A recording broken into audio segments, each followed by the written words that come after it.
Oke, tanpa berlama-lama langsung saja mungkin ya teman-teman. Sebelumnya yang terhormat Bapak Dr. Haji Injam Yusuf Ali, SLC MKOM, dan teman-teman semuanya yang kami banggakan. Udah. Ya Kak, udah Kak. Yang kami banggakan. Nah, sebelumnya perkenalkan kami dari kelompok 14 yang beranggotakan 3 orang. Yang pertama saya sendiri Nur Saadatu Syifa dengan NIM 2209349, lalu rekan saya Raka Budiman dengan NIM 2203618, dan rekan saya Rafida Asya Nur Aulia dengan NIM 2209923. Oke, adapun pembahasan yang akan kita bahas kali ini mengenai evaluasi pembelajaran dan juga pengembangan portofolio. Pembahasan kita kali ini ada 7 topik, teman-teman. Yang pertama yang akan kita bahas terkait dengan 4 hal di poin 1, 2, 3, 4 terlebih dahulu. Yang pertama, sebelumnya, apakah kalian sudah mengetahui apa perbedaan dari tes, pengukuran, evaluasi, dan juga penilaian? Udah? Kalau enggak kita lewat gitu. Kita langsung. Nah, teman-teman, perlu kita ketahui bahwasanya keempat hal ini merupakan hal yang berbeda namun saling berkaitan dan juga berhubungan gitu, dan tidak bisa dipisahkan. Yang pertama, tes ini merupakan sebuah pertanyaan biasanya yang membutuhkan jawaban atau pernyataan yang perlu ditanggapi. Nah, tes ini biasanya dijadikan sebagai alat penilaian atau alat pengukuran yang digunakan untuk di sekolah gitu. Nah, tes ini ada 2 gitu. Yang pertama tes subjektif dan juga objektif.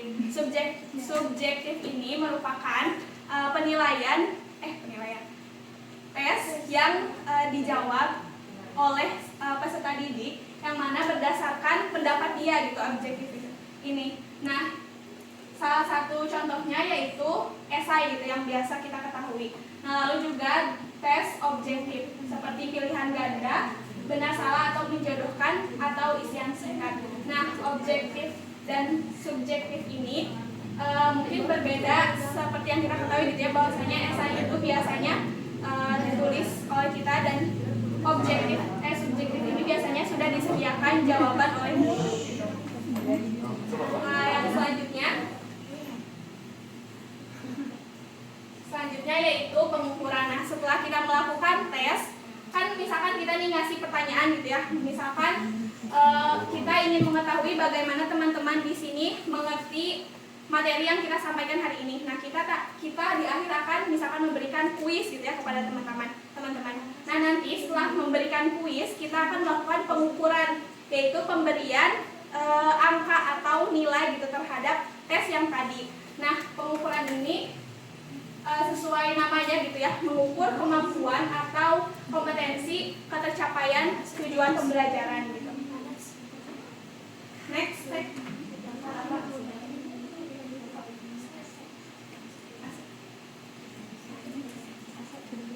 Oke, yang selanjutnya ada penilaian. Nah, setelah tadi kita melakukan pengukuran atau memberikan nilai kepada tes yang telah kita berikan, selanjutnya ada penilaian atau penafsiran ataupun bisa disebut pemberian judgement terhadap hasil pengukuran tadi. Nah, bedanya pengukuran sama penilaian, kalau pengukuran itu diberikan secara kuantitatif atau numerik gitu ya, berupa angka gitu. Nah, sedangkan penilaian itu diberikan secara kualitatif atau deskripsi, atau bisa berupa kalimat pendek ataupun panjang gitu ya, teman-teman. Penilaian. Nah, penilaian ini harus memenuhi 3 dasar gitu ya teman-teman. Yang pertama, penilaian harus objektif, holistik, dan juga autentik. Nah, penilaian ini harus dilakukan objektif sesuai yang tadi sudah dipaparkan oleh kelompok sebelumnya, bahwasanya penilaian ini harus berdasarkan kepada diri masing-masing dari peserta didik tersebut, yang mana kita tidak boleh terpengaruh oleh faktor-faktor lain yang tidak masuk dalam pembelajaran gitu teman-teman. Harus view gitu ya, dari anak-anak dilihat perkembangan di kelas gitu ya, mau pas proses ataupun pas di akhir.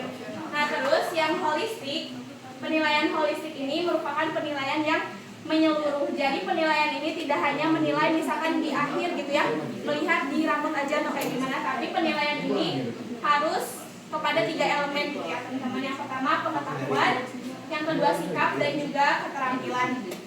Nah, yang selanjutnya ada penilaian autentik. Nah, autentik ini merupakan penilaian yang berupa pemberian tugas autentik gitu, mana tugas ini harus bermanfaat dan bisa dimanfaatkan oleh peserta didik, tugas-tugas autentik ini. Nah, yang pertama yang tadi balik lagi ke penilaian holistik, pengetahuan, sikap, dan keterampilan. Nah, dalam rubrik penilaiannya nanti terkait dengan 3 elemen ini tuh berbeda-beda gitu ya teman-teman. Mulai dari pengetahuan seperti yang tadi sebenarnya sudah disampaikan oleh kelompok sebelumnya terkait dengan rubrik penilaiannya gitu ya teman-teman. Nah, terus juga yang autentik, penilaian autentik ini terbagi kepada 7 bagian teman-teman.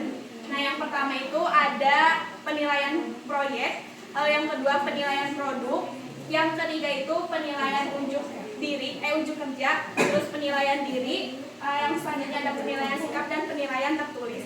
Nah, itu merupakan penilaian autentik yang mana semuanya itu harus dinilai oleh guru gitu ya, baik di penilaian sumatif ataupun formatif atau sumatif gitu ya teman-teman, di awal, di tengah, dan juga di akhir. Nah, selanjutnya yang terakhir ada evaluasi.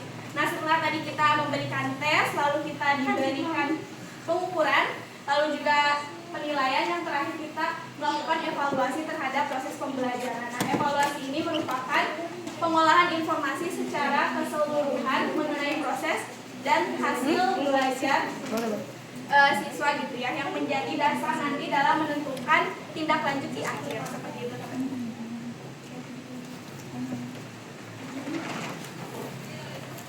Oke, baik, selanjutnya akan disampaikan oleh rekan saya pada rapid dipersilakan.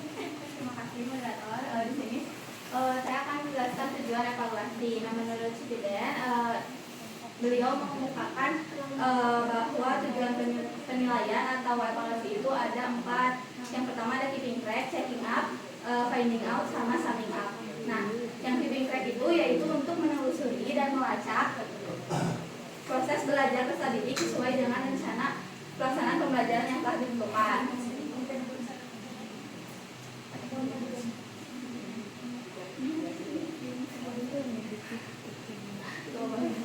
Itu yang checking up itu yaitu untuk mengecek ketercapaian kemampuan peserta didik dalam proses pembelajaran. Lalu ada finding out. Kalau finding out itu untuk mencari, menemukan atau mendeteksi kesalahan ataupun kekurangan yang dimiliki oleh peserta didik. Nah, kalau yang terakhir ada summing up. Summing up itu untuk menyimpulkan tingkat penguasaan peserta didik terhadap kompetensi yang telah digunakan. Nah, ada pula menurut di Permendikbud nomor 21 tahun 2022 itu tuh disebutkan ada 2 tujuan penilaian formatif sama penilaian sumatif. Nah, penilaian formatif itu sendiri tujuannya itu untuk mengetahui hambatan atau kesulitan belajar yang dihadapi oleh peserta didik dan mengetahui sejauh mana perkembangan belajar peserta didik itu sendiri.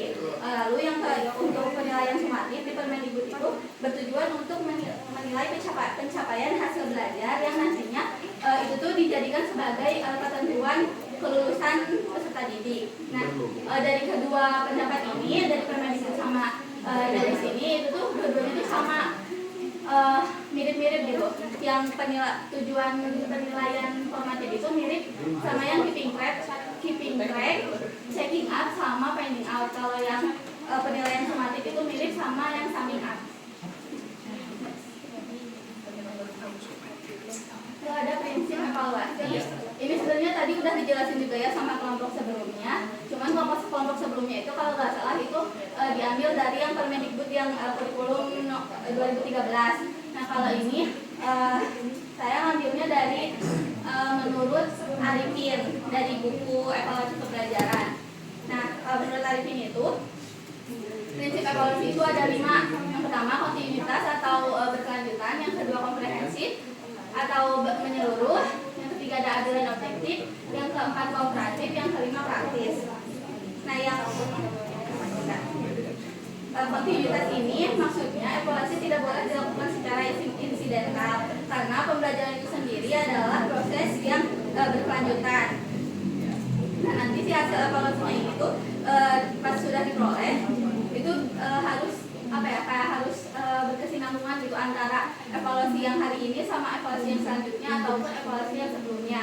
Nah, untuk komprehensif itu harus menyeluruh, jadi tidak boleh ada aspek yang terlewat gitu. Jadi mau dari aspek kognitif, psikomotorik sama afektif itu harus semuanya itu ada di dalam evaluasi itu. Nah, untuk adil dan objektif itu maksudnya evaluasi itu tidak boleh bias kepada salah satu peserta didik. Jadi benar-benar harus mewakili semua karakteristik peserta didik itu sendiri. Lalu kooperatif. Nah, di sini evaluasi itu kita harus bekerja sama mau dari orang tua peserta didik, sesama guru, kepala sekolah ataupun sama peserta didiknya itu sendiri.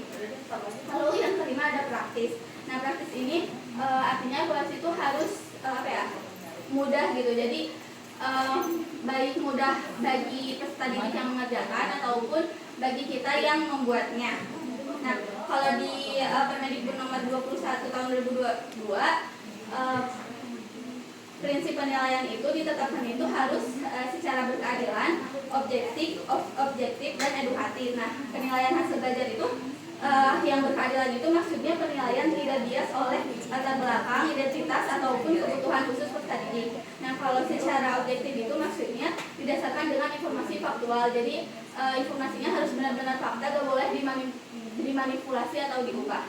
Nah, kalau yang ketiga itu yang secara edukatif itu maksudnya si evaluasi ini bisa menjadi umpan balik bagi peserta didik supaya mereka bisa meningkatkan kemampuan mereka agar bisa lebih berkembang gitu.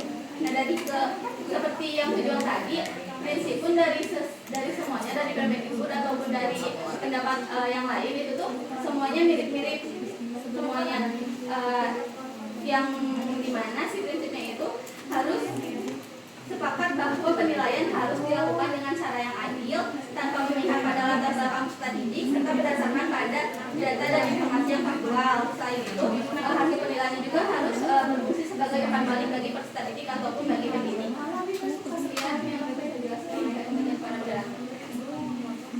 Terima kasih. Selanjutnya akan dilanjutkan oleh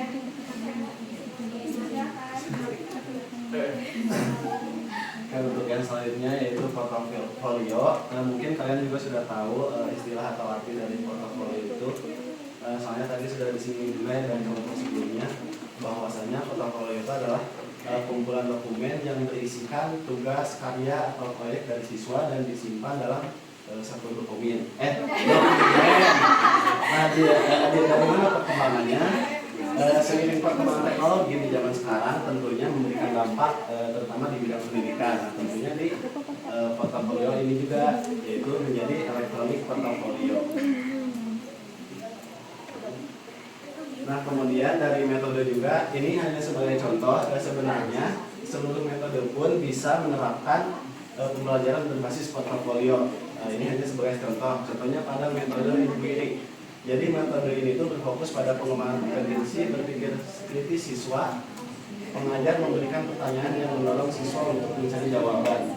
Nah, dalam langkah sederhananya dari metode ini yaitu jadi si guru itu menyuruh siswa untuk melakukan penelitian menggunakan berbagai sumber belajar seperti buku, internet, majalah atau yang lain-lain. Kemudian hasil penelitian siswa itu dituangkan ke dalam portofolio ini. Kemudian yang kedua yaitu metode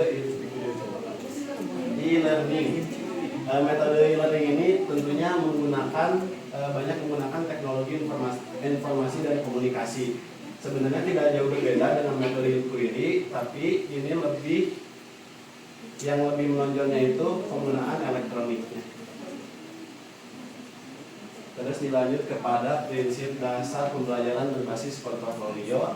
Yang pertama itu berkelanjutan. Nah, prinsip dasar ini merupakan bagaimana portofolio ini harus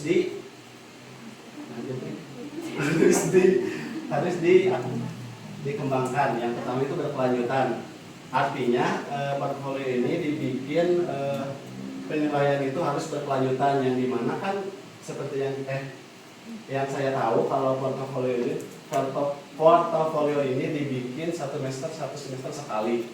Jadi guru setiap satu semester sekali diganti, satu semester sekali diganti. Nah kemudian maksud dari berkelanjutan ini, jadi setiap 1 tahun sekali itu diwariskan kepada guru selanjutnya. Jadi si guru selanjutnya itu bisa mengetahui perkembangan peserta didik itu dalam melalui portofolio. Kemudian refleksi. Portofolio ini dibikin untuk agar si peserta didik ini mengetahui bagaimana kelemahan mereka, kekuatan mereka, sehingga mereka bisa mengembangkan diri mereka melalui portofolio yang telah mereka buat. Kemudian partisipasi aktif siswa. Nah di sini maksudnya karena portofolio ini dibikin oleh siswa itu sendiri, jadi otomatis siswa itu akan lebih aktif terlibat dalam pengisian portofolio. Selanjutnya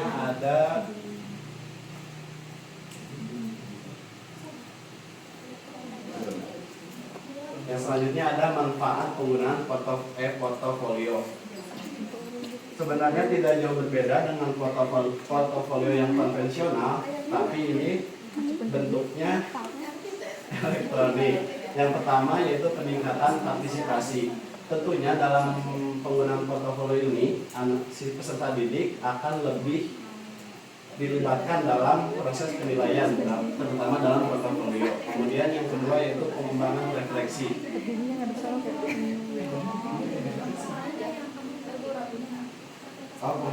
Siswa belajar untuk mengevaluasi diri mereka sendiri yang membantu pengembangan keterampilan efektif yang penting untuk pembelajaran seumur hidup. Kemudian yang terakhir yaitu dokumentasi pembelajaran. Yang tentunya portofolio ini yaitu isinya dokumentasi hasil mereka belajar di kelas. Sekian, terima kasih.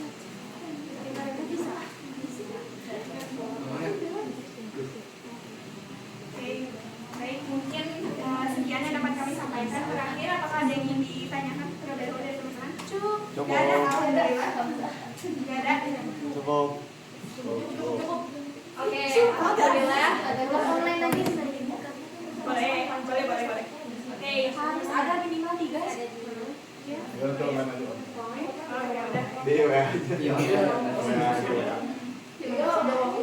Oke, berarti nanti kalau misal ada yang mau nanya, boleh ditanyakan lewat WA ya. Oke, siap. Metode jangka sudah hiji. Baik, sebelumnya terima kasih kepada teman-teman yang sudah memperhatikan. Semoga materi kali ini bisa dicerna dan diimplementasikan nanti ke depannya. Sekian dari kami. Wassalamualaikum warahmatullahi wabarakatuh.